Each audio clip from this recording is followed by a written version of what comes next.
The storm hadn't yet broken, but the sky was swollen with the promise of one.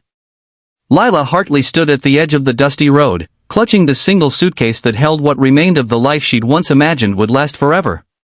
Behind her, the church bell tolled, slow, heavy, and final, like a door shutting on every hope she'd carried since she was 18.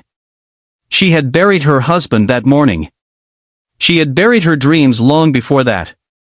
The women of the town whispered that it was tragic she couldn't give him children. The men muttered that a young widow with no family had little place on a working ranch.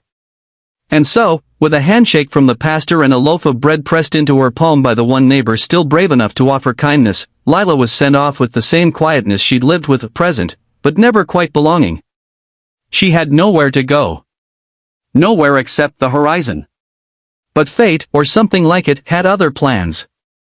As she walked, dust caking her boots and sorrow tightening her chest, she heard the rapid thud of hooves. She turned, shielding her eyes, and saw a horse galloping toward her, the rider leaning low, a small form swaying behind him. It was Travis Bennett, the rancher from the far edge of town. Everyone knew him, widowed 5 years prior, father of 4 children, hard-working, honest, and too stubborn to accept help even when he desperately needed it. And everyone knew the boy clinging to him now, 8-year-old Jonah, the adventurous one who often wandered where he shouldn't. The horse slid to a halt a few feet from her. Travis's voice thundered across the wind. "Lila! I need help." Without giving her time to refuse, he swung down and lifted Jonah in his arms. Blood trickled from the boy's leg, staining Travis's shirt. "Fence wire," he said breathlessly. "He got tangled out near the ridge. My other kids are alone at home. Lila, please. I can't do this by myself." She hesitated. She was grieving, homeless, and heartbroken. But none of that mattered, not when a child was crying in front of her. Her hands moved on instinct, steady and sure. "Lay him down," she said. "I can stop the bleeding." As lightning split the sky, she tore strips from her petticoat and wrapped Jonah's leg. When his breathing steadied, she looked up and found Travis watching her with something like astonishment. "You're good with kids," he said softly. Lila looked away. "I always wanted to be."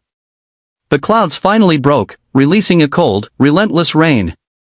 Travis didn't ask again, he simply lifted Jonah, grabbed Lila's suitcase, and nodded toward his horse. "Come to the ranch. Until he's healed. Until you have another place to go." She wanted to protest, to keep walking, to avoid owing anybody anything. But when Jonah reached weakly toward her and whispered, "Don't leave," she climbed onto the horse. She never expected to stay longer than a day. The Bennett ranch was chaos wrapped in charm.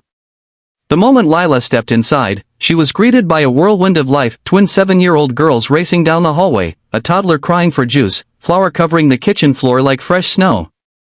It was loud, messy, and brimming with the kind of love she had always imagined filling her own home. "Travis," one of the twins shouted. The bread burned again. Travis sighed, embarrassed.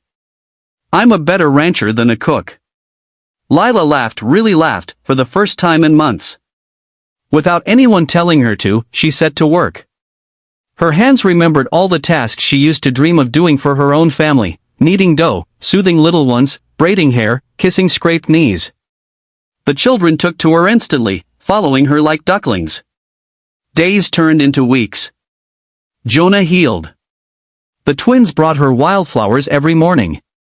The toddler refused to sleep unless she hummed him the song her mother once sang to her. Travis watched it all quietly, a man who had known loss discovering what home could feel like again. Still, Lila kept her distance. She was just passing through, she reminded herself. Just a helper. Just a widow with nowhere left to land. Until the day everything changed.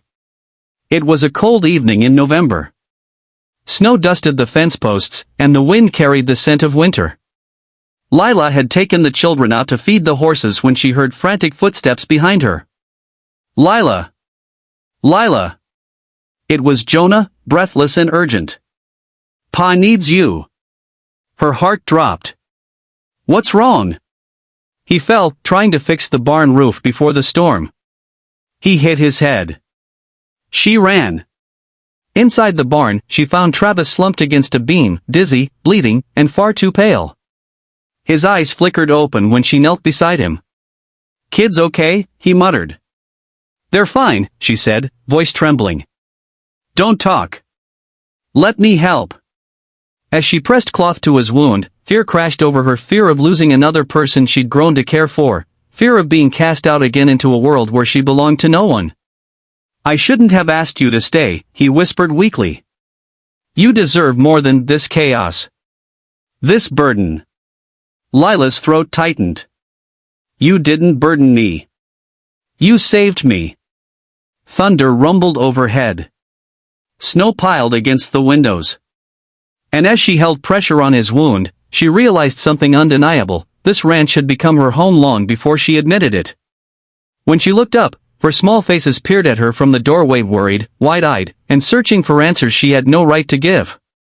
"Is Pa gonna be okay?" the twins whispered together. "He will be," she promised, praying she spoke truth. They shuffled closer, huddling against her. And then the smallest, barely old enough to speak clearly, tugged on her sleeve. "Ma," he whimpered. "Help Pa." The word hit her like sunlight after a long winter. "Ma." She froze. The other 3 children nodded toward her, as if declaring something they'd silently agreed on long before this moment. "You're our Ma," Jonas said softly. "You take care of us. You take care of him." Lila's vision blurred with tears, warm, unstoppable, healing. She gathered the children close, her voice shaking as she answered the truth she'd been afraid to acknowledge. "I'm here," she whispered. "I'm not going anywhere." Travis, still conscious, managed the faintest smile. "Told you," he murmured. "You're good with kids." Travis recovered within days, stubborn as ever. But something had shifted, something none of them tried to undo. On the first clear morning after the storm, as the sun lit the ranch in gold, the 4 Bennett children ran across the yard, calling for her, the name that still made her heart swell. "Ma! Ma! Come see! Pa fixed the fence." And for the first time since she married, since she lost, since she was cast out with a suitcase and a broken heart, Lila felt whole. Not because she had given birth, but because she had been chosen. Adopted by love. Welcomed into a family who saw her worth long before she did. The widow who had been cast out had found her home, not in a house, or a ring, or a title, but in the voices of 4 children who knew exactly who she was to them. Their Ma. And that, she realized, was more than enough.